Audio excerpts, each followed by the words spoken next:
I'm Kim, the Abundant Traveler, and welcome to the channel. If you're new here, I put out laid-back luxury travel videos inspiring you to buy that plane ticket, get out there, go see the world. This video is tips, tricks, and inspiration about different day trips you could see when you're visiting the city of Naples. Naples is known for being a jumping off point, and I can tell you why. There is so much in the area to see and do, and Naples has a great international, easy to get in and out airport. So this video is all about going to Sorrento and Amalfi and Procida, going to see all the sites around the city of Naples. So let's go ahead and get started. Not only does Naples have a wonderful airport and an easy in and out train system since it's a major city, it also has a major port with lots of cruises and ferries. And a lot of the places that I'm going to recommend today, really the best way to get there is by ferry, including going to Sorrento, Procida, Ischia, going around to Amalfi and Positano and Capri. You can see all of those cities by going by ferry. Before we head out into the Bay of Naples and going on a ferry to some of the day trip places, the first place I'm going to recommend is going to Caserta, which is a palace of the Bourbon kings built in the 18th century. This palace has 5 stories. It has more than 1,200 rooms. What is unique about this area is that they have they're known for their gardens, 11 hectares of gardens. They have the beautiful English gardens as well as the wild or the more native trees and everything, because it was actually a hunting lodge for the Bourbon kings. This is a definite must. It's like going to Versailles or going to some of the castles around St. Petersburg, but without all the masses of crowds.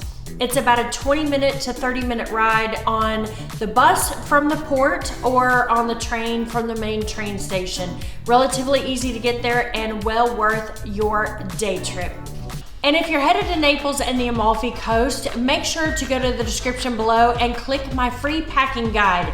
It is a free download that will tell you everything that you're going to need, from hiking to biking to Pompeii to day trips to catamarans to whatever you're going to be doing from Naples and in Naples. So check out my free packing guide in the description below. The next day trip that you have to take, and is also inland, you have to go see Pompeii. Why would you not go to Naples and see Pompeii?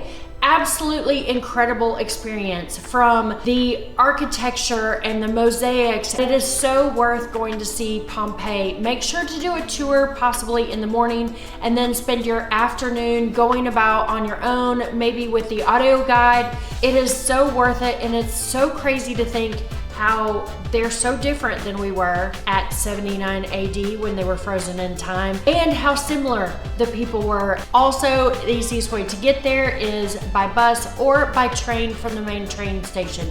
If you'd like all the details about Pompeii, make sure to watch my video on Pompeii. And the final thing that I recommend that you do in Naples when you're going to stay inland is going to Mount Vesuvius and go to one of the wineries.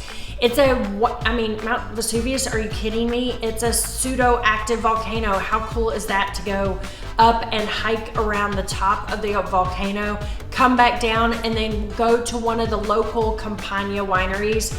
It's incredible when you get grapes grown on volcanic rock. It gives this mineral and texture, and so the wineries right around Mount Vesuvius are incredible. I went to one, I had a delicious lunch, plenty of wine, and of course I had a driver to get home. So final stop, if you are staying in and around Naples and not going out on the water, is to do Mount Vesuvius and go see a winery.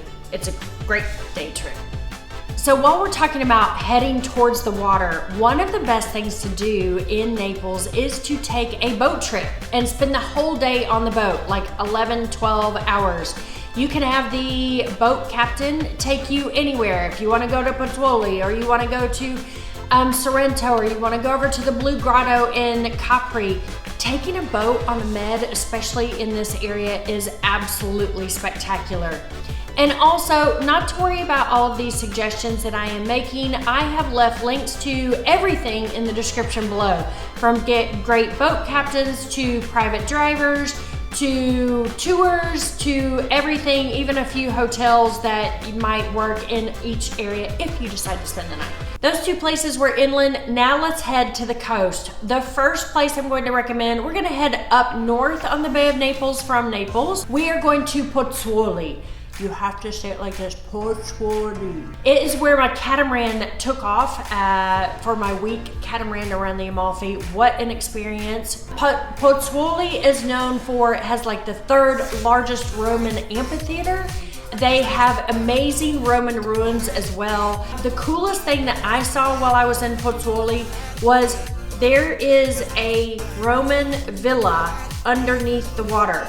So you can actually go scuba diving or snorkeling and go see all the mosaics and the well and the structures underwater. It is such a cool experience. A couple other things to see. On your day trip to Pozzuoli is Sibyl's Cave, where you can see the tunnel that the Romans could take chariots through. That is like the first major highway tunnel ever. You can also go underground, which is a really cool experience. Go underground and see the way that the Romans lived in their market city, because it was on the port and it was a major port at that time. So to get to Pozzuoli from Naples, it's about a 20-25 minute taxi ride. And a taxi is gonna be about 40 euros, or you can take a bus or a train. The bus will be going from the port. It's not very expensive, and the Cita bus are the buses that you want to take back and forth throughout the Bay of Naples and the area of Campania. The fourth and fifth place that I recommend for day trips, people try and decide between one or the other, but the two are very different, even though they are both tiny volcanic islands. One is Procida and one is Ischia. The ferry goes from the Naples port 4 times a day to Procida, and it's about 30 minutes. Procida is very easy to get around by bike or e-bike. There's the main port on one side and then the little port for the catamarans and the smaller fishing boats on the other. Literally, it is one town with basically one road up and down. You can walk from one port to the other in about 25 minutes. It is uphill and back down if you're not much of a walker, so just something to note. The island of Procida is very, very small. It's very quiet, very calm, and it's super easy to do in a single day. The second island, which is just next to it, is Ischia. Ischia is much larger. It actually has 6 little towns on it. The ferry port is on one side, but probably the most popular town to visit is St. Angelo, and that is on the opposite side of the island. It's going to take you 20 euros or so to go from one side of the island to the other in a taxi. And it's going to take you about 30 minutes because there is a bus line that goes around the circumference. Just note which direction you're going so you can decide which way you want to go. Ischia is famous for its thermal baths as well. It is a volcanic island just like Procida, and what is unique here is they have the hot thermal baths. There are several places throughout the island that you can go, bring your bathing suit, jump in the water, and it's like you're in a hot tub.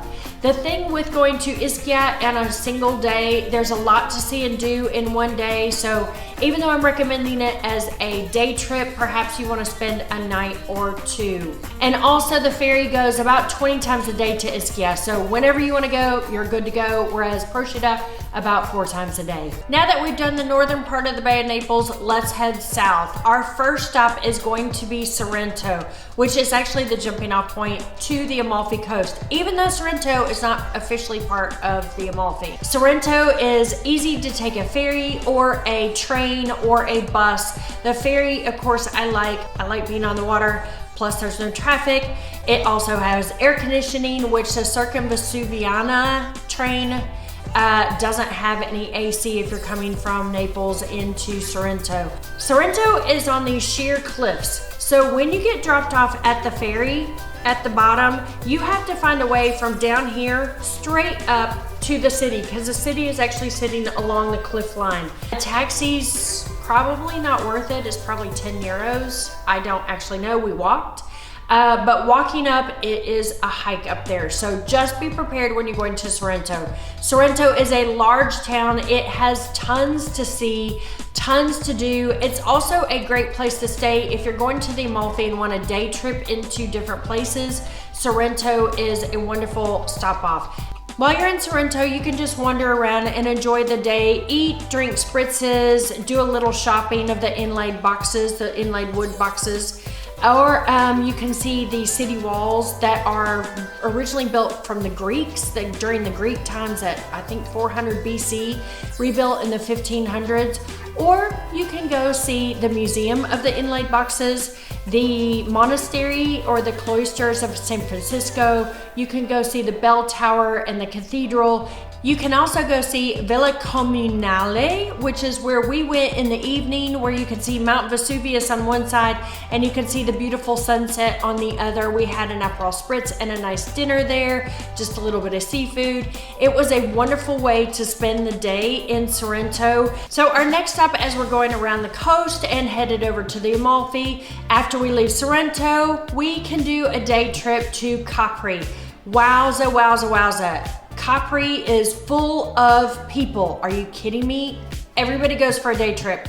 So if you only have time for a day trip, then do a day trip. But if you can, do spend a night or two on the island of Capri. What is there to do there? Lots of eating, lots of drinking, lots of sightseeing, lots of people watching, lots of Instagrammable locations.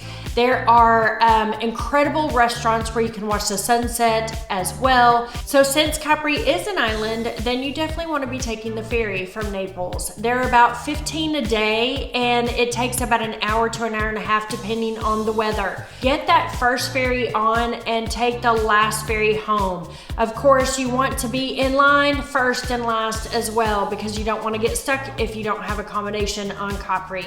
It's well worth going to Capri. Again, I do suggest spending the night, at least one night if you can. But if it's a day trip, take the entire day because more people come in as the day goes on and then they sort of everybody's in town by about 11:30 and then people start leaving around 5:30. So if you can take the first one in, last one out, that would be my best suggestion. Now let's head around the coast to the south to the Amalfi Coast.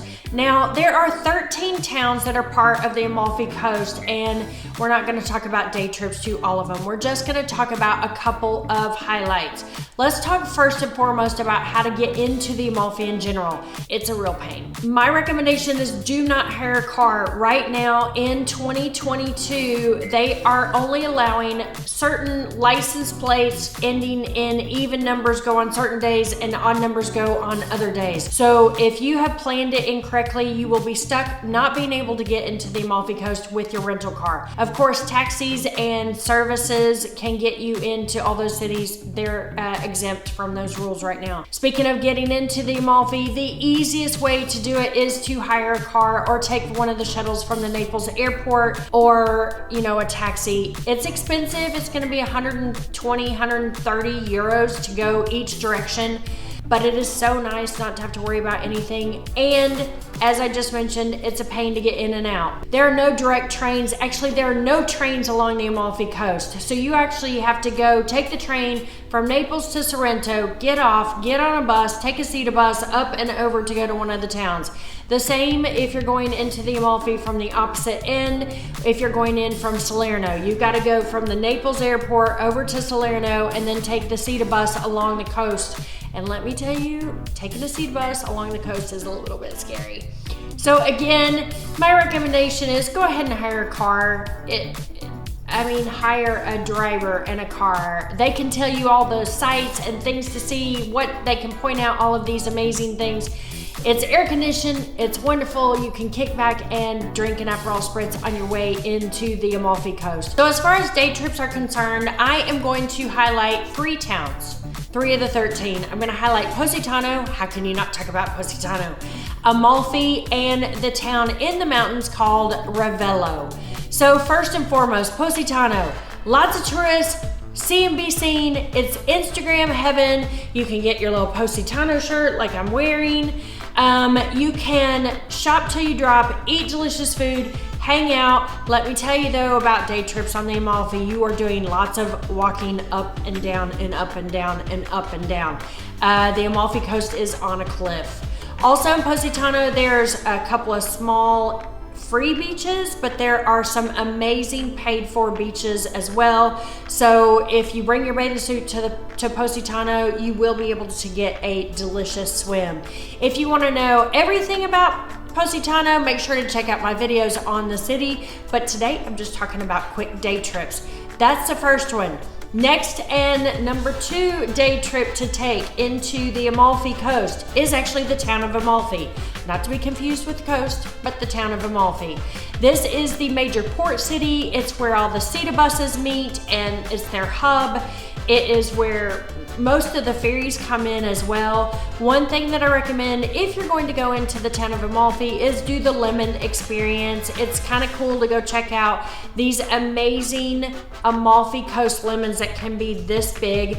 Taste them, see how the process works, see how they put together their limoncello, taste the delicious foods. You can go to lunch there as well. There's also great shopping in Amalfi as well, and there's a beach right there in town that you can go to. So well worth doing a day trip to the town of Amalfi. Now, the third town that I recommend going to see if you're just taking a day trip from Naples is going to see Rivello. Rivello is up in the mountains, and it is a beautiful, charming town. Again, take a driver, have the driver pick you up really early in the morning and have him take you home really, really late at night.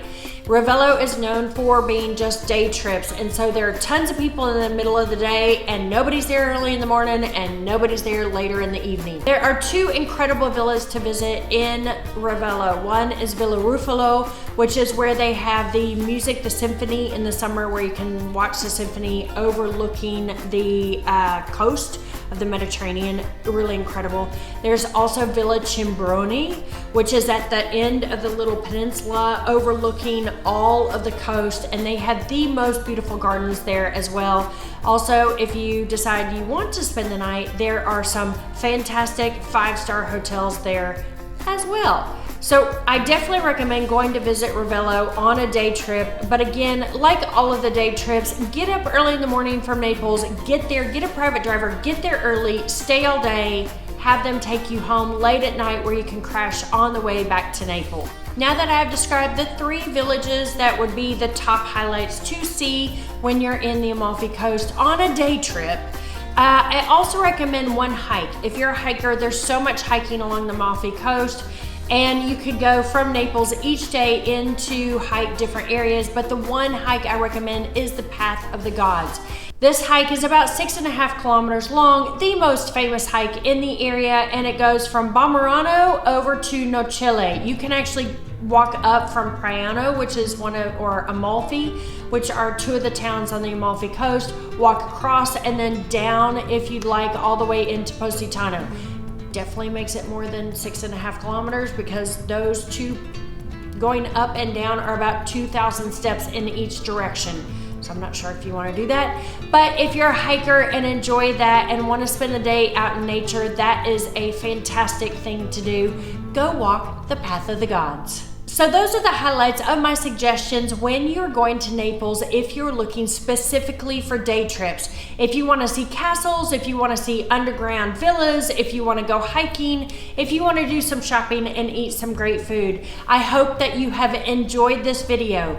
Also, if you have any recommendations for day trips out of Naples, please let me know in the comments below. I am Kim, the Abundant Traveler, and thank you so much for watching. I cannot wait to see you in Naples very, very soon because there's so much to do, you can't get it all done in one single trip. I'll see you on the next adventure. Bye, y'all.